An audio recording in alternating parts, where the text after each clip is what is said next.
definition of a best friend is you.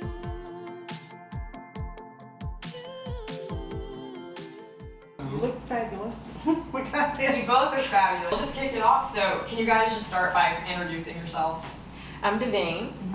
I'm Helen. We have been friends for 43 years. And a few years ago we were talking and it was like, okay, we have reached that point where we have been friends longer than we haven't. So that kind of took a minute to kind of wrap our head around that, you know? Yeah. So we've been friends longer than we have not been, and we've been friends longer than we've been married, and so yeah, it's been a long time. Yeah. So we were friends all through high school, and still here. We're here today. Our friendship kind of evolved not only through high school, but after graduation, I moved to Texas, and she stayed here in Tennessee, but then got married. Her husband was in the Navy, so she left after that. So there was a few years there that we weren't in close contact because we were several states away. But what I think is really cool or interesting is we both moved back to Tennessee at the same time, but without knowing it. And so we just kind of picked up where we left off in high school and went from there. When I came back to Tennessee, I went over to her parents' house where she'd grown up to, ask her mom, say, how do I get in touch with her? And lo and behold, her and her husband were parked down the street with their U-Haul truck. So it's like I went down there to the U-Haul truck and it's like, okay, we're both here, what are we gonna do, kind of thing. How did you feel about not having Helen as your maid of honor? Like, I know you talked about that a little bit. I did. I didn't want a big wedding. Big weddings weren't my thing, and I wanted, just one, maid of honor. And, the first person that came to my mind was Helen. Helen chose to be 8 months pregnant at the time. I did. And she was very polite, but she said, I'm sorry, I'm not going to stand up there looking like this, But this was also back in the day where you had people that you asked to serve at your wedding reception. So she was one of my servers, to where the majority of her impending childbirth there was kind of hidden behind, the table with the cake and everything. So she was there. I would have rather her been up on stage with me, but that's okay. She was there.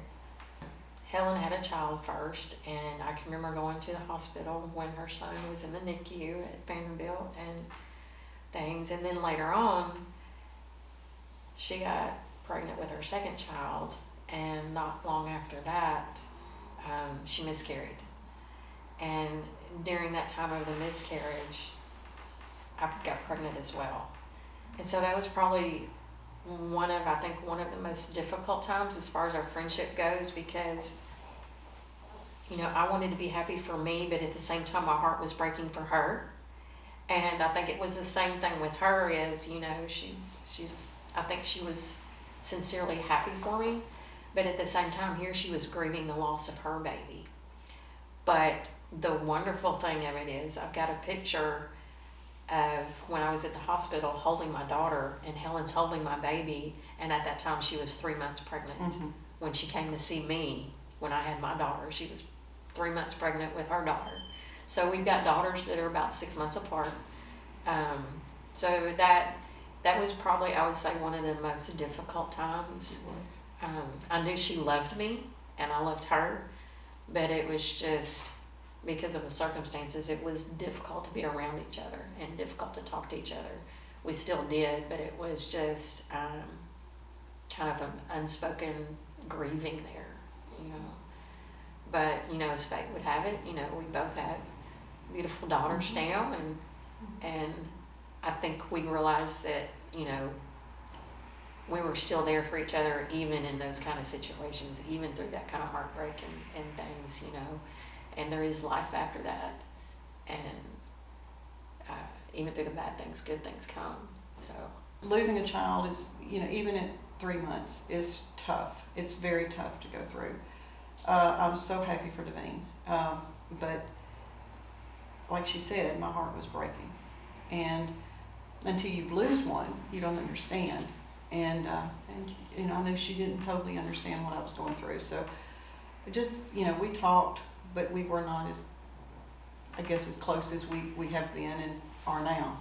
But once we got through all that, it's like we just click right on along and just tight as we ever was. So, and then there's other times in our lives that she has been there for me. I've had several losses and she's just been right there for me.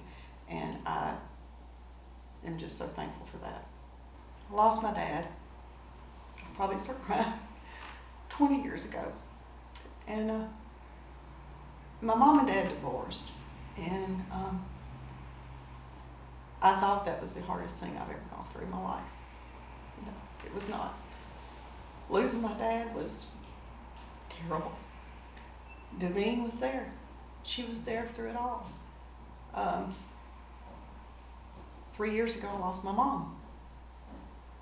Davene called me. She was there. She brought food because I was taking care of my mom. She was just there. The support, not just what she brought me as far as the necessities, but the phone call, the mental support that I needed. I can always count on her. Just to be there for me through all that. That has been probably my 2 major losses that I've had, and I'm an only child by blood, but not really. So you would say that Davene's like a sister? Yes, through thick and thin. I remember, what year was it that your house burned? 97. Yeah. I get a phone call about 4 o'clock in the morning on New Year's Day. It was probably 3 or 4 o'clock in the morning. And it's Davene. And she says, I'm like, what in the world? I know it's New Year's Day, but I just laid down, we've celebrated the new year. I said, what are you doing? She said, I'm standing in my front yard watching my house burn to the ground. What do you say to that? I'm like, I don't know what to say. And she said, I'm literally standing in my front yard and my house is burning to the ground. I get dressed, just go straight to her. I'm speechless. I've never been through anything like that in my life and don't know what to say, don't know what to do. But I was, that's just what we do for each other. Yeah, she was one of the first people that showed up after that. We had been having some renovations done on our home, and our daughter had been in the hospital with pneumonia, and they said, she doesn't really need to be around the drywall dust. So we had been staying at my parents' on the same street. We lived on the same street, but someone came through during the night and saw the house on fire and went to the little local convenience store, and the person working knew where we were staying and called us. And so my husband got in his truck and went on, and I got in my car and rode down there. And when you can see the orange flames up above the tree before you ever actually get to the location, it's going to be bad. And I can just remember seeing that and getting out of the car and standing there in the yard, and it's like, okay, what do you do now? So finally, after a little while, I went back to my parents' house. When I walked in, Helen was sitting there waiting for me. Not everybody does that, I read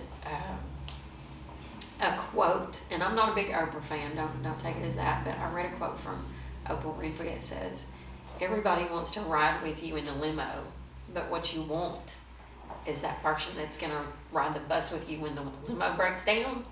Helen and I, we've had a lot of limo rides, but there's been a lot of times we rode the bus too. So you don't find that every day. And when you do, it's something that you hang on to for dear life. But the stories we have are not all sad, and they're not all depressing stories. We have some great stories too. And at least for me anyway, today's a great story to add this to our memories together and the things that we've done together, So this is just kind of a little added bonus, to where you do get to share with someone how you do feel about them and how much you care about them. And so, yeah, today's a good day. You want to tell, or you want me to? Go ahead. Your memory is better than I do remember, but you remember. It was Helen's 30th birthday. And, Helen's a little I love you, but she's a little more straight-laced than I am kind of thing. And I thought, what can we do? It's her 30th birthday. So I invited some friends to get together over at my house for her birthday. And, we had pizza, I think, and everything. And everybody knew it but her, obviously, but I hired a stripper. And he came to the front door as a policeman and, went through his little spiel of, he was here to arrest Helen. And, of course, he pulls out a chair and puts her in the middle of the room. And, it was very tastefully done, but yes, it was a stripper. And, of course, Helen, I can still see pictures of her, like, as he's giving her a lap dance. And she's just, like, backing up and just laughing hysterically. But even after that, before he left, he goes out to the car, gets dressed again, and comes in and sits and talks to us while he eats birthday cake. And he said that's how he was helping to pay for his college, is that. But after my house burned, of course, that was several years later, I had my husband videotaping this. And after, we got over the big traumatic thing of the house fire, Helen and I were talking. And she goes, you remember that video of my birthday party with the stripper? And I was like, yeah. And she's like, did that burn up too? And I said, yeah, unfortunately, it did. And she's like, well, that just means we have to do it again. So, yeah, don't be surprised, 60's coming up. Yeah, it's 30 years later, Yeah. but, that might be in the works. Just giving you a heads up. Oh, and now we have evidence that it'll be Right. here. Right. That is so fun. Do you think it'll be better the second time? I don't know, it's gonna be hard to beat that first time. I don't know, I do have memories of that. My memory's not the greatest, but I do have memories of that. That's so funny. I love that. But clearly you guys know each other very well. I think if I had never met Helen, I might not be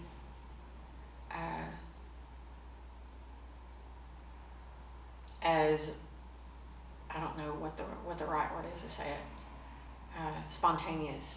I might not be as spontaneous.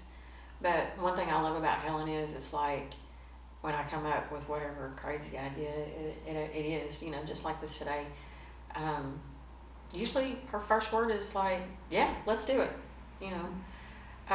She makes me feel comfortable about myself. And, there again, you always hear, best friends are people who know all about you but still love you. Helen pretty much knows everything there is to know.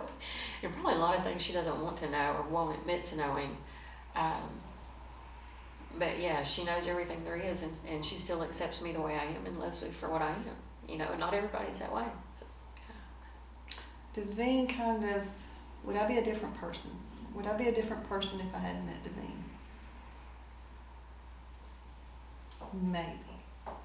Davene is the most giving person I know. So I think she kind of brings that out in me and helps me be more giving, because she's just very giving. And when you see that in person, especially your best friend, you're like, well, I want to be more like her. And so would I be a different person? Maybe less giving than I am at this point in my life. But good heart, just a genuine heart is what she's got. One of the most things that I love about Helen, and I think she probably knows this already, but I never have to hesitate if there's something I need, if something's going on and I just need to vent. I know that when I call and she answers the phone and just kind of say, are you busy? Because I just need to vent. I've just got to vent. And she listens without judgment. And to me, that's huge. There's always going to be things that people don't always agree about or maybe don't have the same feelings about. But I appreciate so much that there's never any judgment there. I mean, I might be telling her something that's going on, and I know she's probably thinking, oh, she's crazy. You know, I can't believe she thinks that or whatever. But she doesn't do that.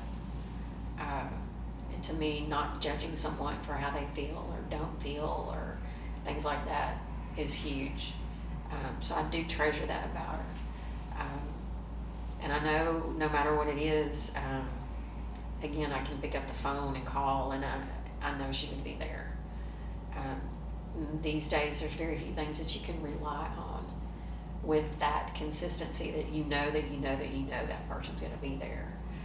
So that's a huge thing to me, and I don't know that I always let you know that or always say that, but yeah, I appreciate it. And I feel the same way with Davene. I mean, I can call her night or day, and she's there. Davene, pretty much, I talk to Davene every day. If the phone doesn't ring after she gets off from work, I'm searching. I'm like, where's Davene? You know, is something gone wrong? Is she okay? Look forward to those phone calls every day. So I can't imagine, you know, going a week without talking to Davene, because I talk to her every day. And it's like,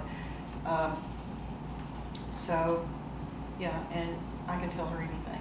And there's very few people I can do that with. And I don't know that I can do that with anybody else, you know, except Davene. And we talk about a lot of things, a lot of things, yeah. So, yeah, but I mean, she's a sister I never had. Same. If we were to name our friendship what it would be called, you know, it's kind of cliche, but I would honestly have to say Thelma and Louise after the movie, because sometimes some of the things we start out doing are so innocent, and then they just kind of blow up and not quite turn out the way you thought, but you know, we're both along for the ride.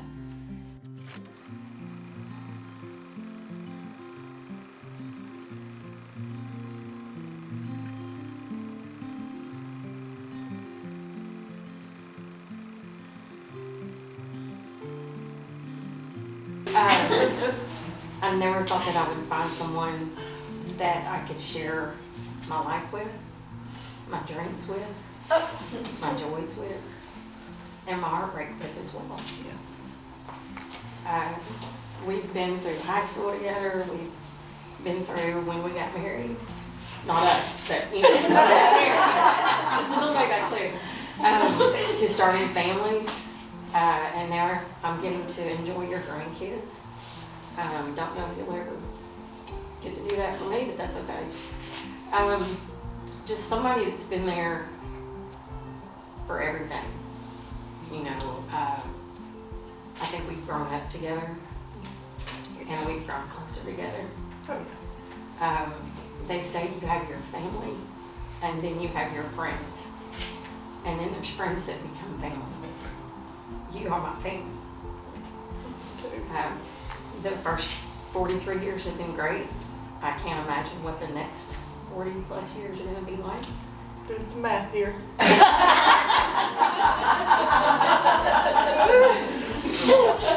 know, I'm trying to be optimistic.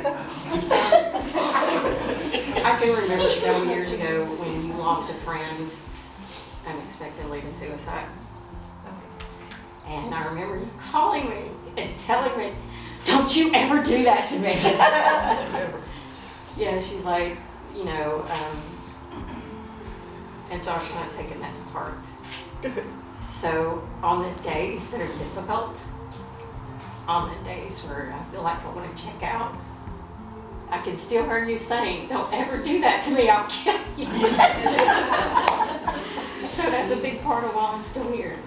So for that, I thank you. I love you, and I appreciate you more than you will ever know.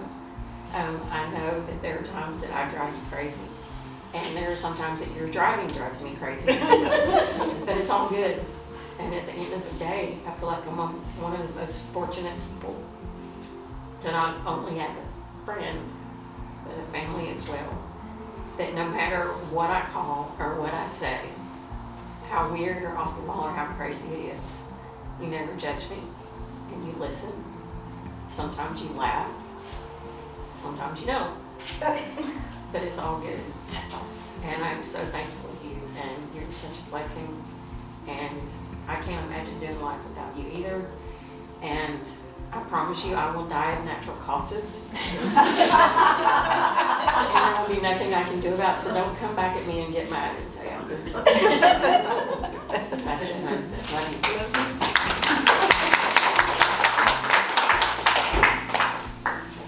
Well, I'm like a couple of the other ladies. I was drug into this, and here I am. And I'm not a public speaker, so I wrote down a couple of things. You're such an amazing friend. I cannot imagine not getting your phone call every day.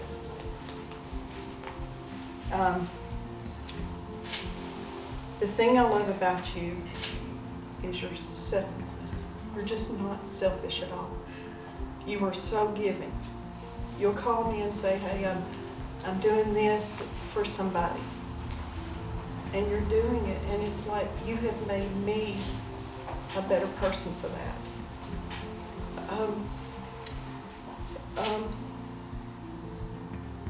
And I admire your willingness to do other things, new things. I'm not like that. I'm kind of in a rut, but you're like, hey, let's go do this. Let's go do this today. And I'm like, okay, I'll go. And here I am. I kind of typed this up before I came here, and I'll just read it.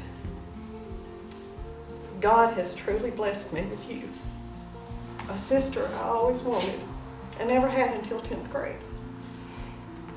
I could not be more grateful for that day we met 43 years ago. They say a friend is someone who dances with you in the rain and walks with you in the storm. You are my person. You have been there for me during the happiest days of my life and my darkest days. You are the person that I can laugh with, cry with, tell my frustrations to, have the deepest conversations with, and actually tell anything to. She means anything. Don't do it. Oh, yeah. If I need encouragement, you're that person again. You're just my person. You're the person I can say, hey, let's go here, let's go there. And you'll be there, ready to go. And yet again, you're my person. These things are just the tip of the iceberg of what you are to me.